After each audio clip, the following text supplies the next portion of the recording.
Today we're tackling something we all do or try to do every night. Sleep. Seems passive, right? Just lying there. Mm-hmm.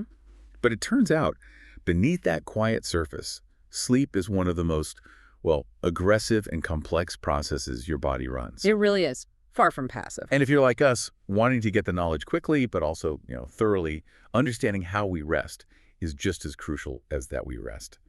So our mission today is pretty clear. We're going deep into the difference between, say, restorative deep sleep and that frustrating state of insomnia. Yeah. We want to figure out what quality rest actually is, and importantly, how you can get more of it. And that contrast really is the whole story here. Insomnia.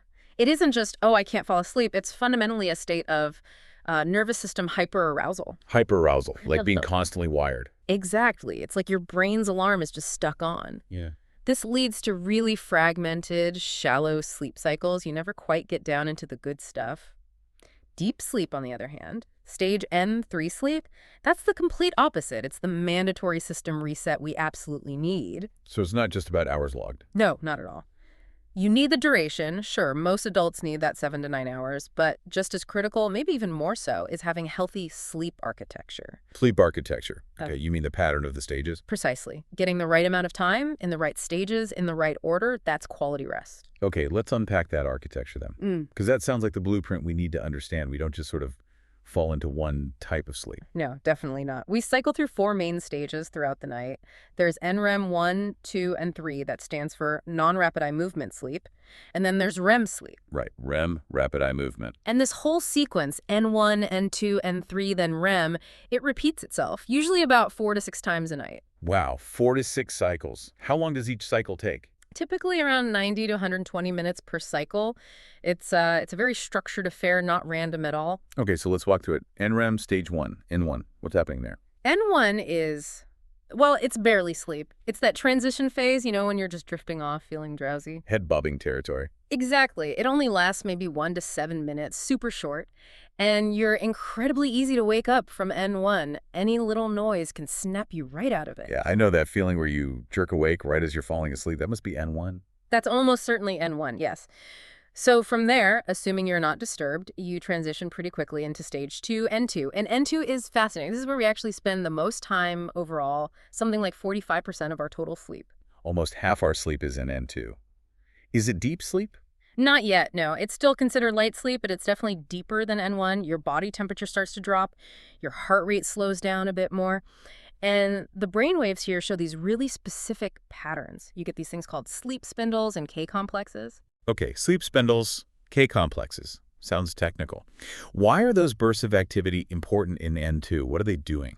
Well, the thinking is, especially with the sleep spindles, these short, powerful bursts of electrical activity, that they're crucial for memory processing. It's like the brain is starting to sort through the information, the skills, everything we took in during the day, deciding what's important enough to keep, maybe, before filing it away more permanently later on. Huh.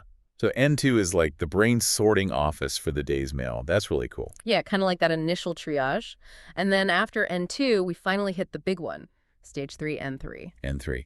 That's the deep sleep everyone talks about, also called slow wave sleep. That's right. Slow wave sleep, delta sleep, or just deep sleep. It gets its name from the brain waves. They become really slow, but very high amplitude, very strong delta waves. And this stage is critical for restoration. Absolutely non-negotiable. M3 makes up about 25% of sleep for adults, and this is where the most profound physical restoration happens. It's incredibly difficult to wake someone up from N3. Right. And if you do manage to wake them, they are not happy. You get what's called sleep inertia, that deep grogginess, disorientation, mental fog. It can last for half an hour or even more. oh yeah, I definitely know that feeling. Like your brain needs a jump start. Okay, so after the intensity of N3 deep sleep, where do we go next in the cycle? Next up is REM sleep, stage 4, rapid eye movement sleep. And this stage is, well, it's kind of a paradox. A paradox. How so? Because your brain activity suddenly ramps way up again. It looks almost identical to the brain activity scans of someone who is wide awake and alert. Wow, so the brain is buzzing, but what about the body? That's the paradox. The body is essentially paralyzed. It's a state called atonia, a temporary paralysis of all your major voluntary muscles, except for your eye muscles and the muscles needed for breathing, of course. Which explains the name, rapid eye movement. because the eyes are darting around behind the eyelids. Exactly. And that paralysis, the atonia, is absolutely vital. It's a safety mechanism. To stop us from acting out our dreams, I assume. Because REM is where the really vivid dreaming happens. Precisely. It prevents you from leaping out of bed while you're dreaming you're flying or, fighting off a dragon. Good feature to have built in. Definitely. REM sleep accounts for the remaining 25% or so of our sleep time. And it's not just for dreaming, it's crucial for higher level cognitive functions. Like what specifically? Things like consolidating complex memories, processing emotions, and really interestingly, boosting creativity and problem-solving skills. If you wake up with a brilliant new idea, you might have your REM sleep to thank. That's incredible.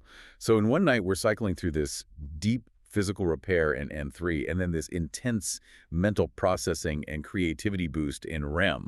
Back and forth several times. We also learned that babies spend a lot more time in REM sleep than adults do. Is that connected to how quickly they learn and develop? That's the leading theory, yes. It seems REM sleep plays a huge role in brain development and wiring, helping process the massive amount of new information infants encounter every single day. Makes sense. Okay, let's focus back on N3, that deep sleep stage. You called it the mandatory reset button. What specific repair work is happening physically during N3 that makes it so essential? Right. Think of N3 as the body's overnight heavy-duty maintenance crew clocking in. First big thing, physical repair and growth. Your pituitary gland gets busy pumping out human growth hormone, HGH. Isn't HGH mostly for kids growing? It's crucial for growth in kids, yes. But in adults, it's vital for repairing tissues muscles that got worked during the day, mending tiny tears, helping regenerate cells, strengthening bones. Also, your immune system kicks into high gear during N3. It produces these proteins called cytokines, which are key for fighting off infections and dealing with inflammation. So if you're sleep deprived, your immune system is weaker. Significantly weaker, yes. Second major N3 job, and this is huge for long-term brain health. It's brain cleaning time. Cleaning, like spring cleaning for the brain. Sort of, yeah. During the day, as our brain cells work, they produce metabolic waste products. Things like amyloid beta proteins accumulate in the spaces between neurons. Deep sleep, N3, seems to be when the brain activates a kind of washing system, the glymphatic system, to flush out these toxic byproducts. And that's the connection to preventing neurodegenerative diseases. Right. Clearing out that gunk, like the amyloid linked to Alzheimer's. That's the current understanding, yes. This regular deep cleaning process is thought to be protective. If you consistently miss out on N3, that waste might build up over time. It's essential maintenance. Okay, physical repair, brain cleaning. What about memory? You said N2 was the sorting office. What happens in N3? If N2 sorted the mail, N3 is where the important stuff gets properly filed away for long-term storage. It's crucial for memory consolidation. The brain seems to replay memories or neural patterns from the day, strengthening the connections and transferring important information from short-term holding, like the hippocampus, to more permanent storage in the cortex. Got it. And one more thing you mentioned was hormonal balance. The link to insulin sensitivity was, well, it was surprising to me. It's a really critical link that people often overlook. Getting insufficient deep sleep, even for just a few nights, can significantly impair your body's sensitivity to insulin. Meaning your body struggles to handle blood sugar properly. Exactly. Your cells become less responsive to insulin's signal to take up glucose from the blood. This directly increases your risk for type 2 diabetes over time and also contributes to weight gain and chronic inflammation. Wow. So skipping deep sleep isn't just about feeling tired. It hits your metabolism hard. Hits it very hard. It cascades into major metabolic issues. Okay, the picture of N3's power is clear. It sounds like missing out consistently is just disastrous. Which brings us to the flip side. Insomnia. We know what good sleep does now. What's actually happening in the brain and body when someone is stuck in that state of chronic insomnia, that hyperarousal you mentioned? Right. So again, insomnia isn't just being tired. It's an overactive nervous system. The brain scans of people with chronic insomnia often show the sustained wake-like activity, even when they're asleep. So parts of the brain just won't switch off. Essentially, yes. That internal alert system stays on duty. And because of that, the person struggles to get into or stay in those deeper restorative stages, N3 and REM sleep. The sleep they manage to get is often fragmented, shallow, light. They might wake up frequently. The end result is feeling completely unrefreshed, even after spending hours in bed. And the consequences go way beyond just feeling lousy the next day. The source is hammered home, the health risks. What are the big physical dangers of chronic insomnia? We're talking serious stuff. Significantly increased risks for high blood pressure, various forms of heart disease, obesity, partly due to those hormonal issues with insulin and appetite regulation, and a demonstrably weakened immune system. You're just much more vulnerable to getting sick when you're chronically sleep deprived because your body's defenses aren't functioning optimally. You're running on biological fumes. And cognitively, it must Um, be incredibly difficult to function. No, absolutely. The cognitive impairment is often immediate and severe. Trouble concentrating is a classic symptom. Serious memory problems, both forming new memories and recalling old ones. Reaction times slow way down, which is obviously dangerous for activities like driving or operating machinery. And there's a very strong, well-documented link between chronic insomnia and mental health issues, particularly depression and anxiety. It can be a vicious cycle. Which leads us to this idea of sleep debt. The running tally of the sleep you needed versus the sleep you actually got. Most of us try to fix it by sleeping in on the weekends, trying to pay off the debt. But the research you pointed to, well, it was pretty sobering about whether that actually works long term. Yeah, this is a really crucial takeaway, I think. The research strongly suggests that while catching up on sleep over the weekend might make you feel a bit better subjectively, feel less tired, it often doesn't undo the underlying metabolic damage accumulated during the week of short sleep. So the impaired insulin sensitivity, for instance, might stick around. It seems that way, yes. Once those metabolic pathways are disrupted repeatedly by sleep loss during the week, just getting a couple of long nights might not be enough to fully reset them. The body struggles to recover from that chronic debt metabolically. You can't just binge sleep your way back to perfect metabolic health. Apparently not. That's a fundamental challenge to how most of us, live our busy lives. Definitely. And looking at the really extreme end of sleep deprivation, Hmm. the effects described are genuinely frightening. They are severe. When deprivation gets extreme, the brain really starts to falter. People can experience microsleeps. Microsleeps, what are those? Brief, involuntary moments, just a few seconds sometimes, where the brain completely shuts down and falls asleep, often without the person even realizing it happened. Super dangerous if you're driving. Wow. You can also see physical symptoms like hand tremors, and psychologically, severe deprivation can lead to complex hallucinations, paranoia, and really critically profound impairment in judgment and impulse control. People make terrible, often reckless decisions. Okay, that's more than enough motivation to shift focus to the solutions, the toolkit for better sleep.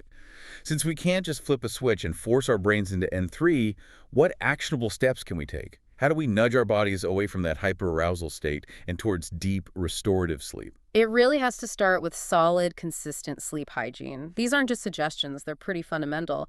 And the absolute number one element, consistency. Sticking to a schedule. Every single day. Going to bed and waking up around the same time, plus or minus maybe 30 minutes. And yes, that crucially includes weekends. Why are weekends so important for the schedule? Because that irregularity, sleeping in late on Saturday and Sunday, it confuses your body's internal clock, your circadian rhythm. It's like giving yourself jet lag every single week. Yeah. Consistency anchors that rhythm. Okay, consistency is king. What about the sleep environment itself? Optimizing the bedroom environment is huge. Think of it as creating a sleep cave. It needs to be cool, dark, and quiet. How cool are we talking? The ideal range seems to be somewhere between 60 and 67 degrees Fahrenheit, so actually quite cool. That drop in temperature helps signal to your body it's time to sleep and facilitates maintaining those deeper stages. Dark and quiet makes sense. What about things we consume? Stimulants. Yeah, stimulants are definite sleep disruptors. Limiting caffeine, especially in the afternoon and evening, is important. And alcohol. This is a tricky one for many people. Because it makes you feel sleepy initially, right? A nightcap. Exactly. Alcohol can help you fall asleep faster because it's a sedative. However, as your body metabolizes it later in the night, it severely disrupts sleep architecture. It particularly fragments sleep and suppresses REM sleep, especially in the second half of the night. So you might fall asleep easily, but the quality of that sleep is significantly worse. Okay, so avoid caffeine late, be really mindful of alcohol. And the elephant in the room. Screens, phones, tablets, TVs before bed. What's the rule? The rule needs to be pretty firm here. Avoid screens for at least 30 to 60 minutes before your intended bedtime. Why is that blue light so bad? Because that specific wavelength of blue light emitted by screens directly suppresses your brain's production of melatonin. Melatonin is the hormone that essentially tells your body, okay, it's nighttime, time to wind down and prepare for sleep. Screen light messes with that crucial signal. Right. Makes it harder to feel sleepy naturally. Yeah. Okay, so good hygiene is the foundation. But what if someone tries all this consistently and they still struggle badly with sleep? When is it time to seek professional help? That's a really important question. If sleep problems are consistently interfering with your daily life, your mood, your energy, your ability to work or concentrate, your relationships, then it's absolutely time to talk to a doctor or a healthcare provider. Don't just keep struggling alone.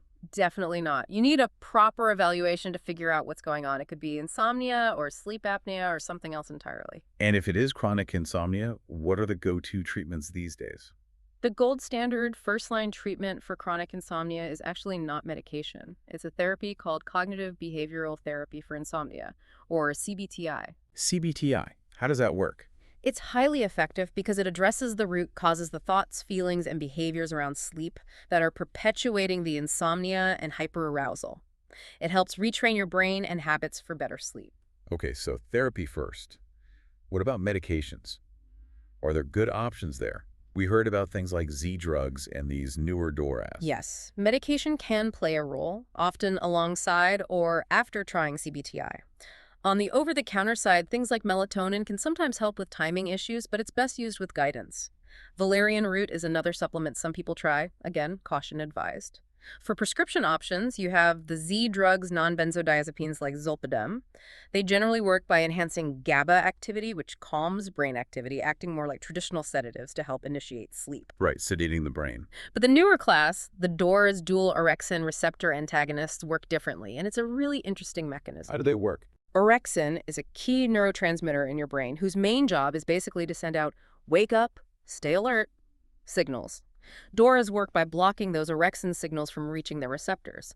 So instead of forcing sedation like Z drugs might, DORAs essentially turn down the volume on the brain's wakefulness system, allowing your natural sleep drive to take over more easily. That's a fascinating difference, turning Oh, off the wake signal versus hitting the sleep button with sedation. exactly. It's a more targeted approach to tackling that hyperarousal we talked about. This whole deep dive really drives home that sleep isn't passive rest at all. It's this incredibly active, finely tuned process of cleaning, repair, memory consolidation, hormonal balancing, all orchestrated primarily during that vital N3 deep sleep stage. Our job really is just to protect that time and give our bodies the best chance to do their work. Absolutely. And that actually leads perfectly into a final thought for you, the listener, to chew on tonight. We learned that the body prioritizes getting N3 deep sleep early in the night because that physical repair is so critical.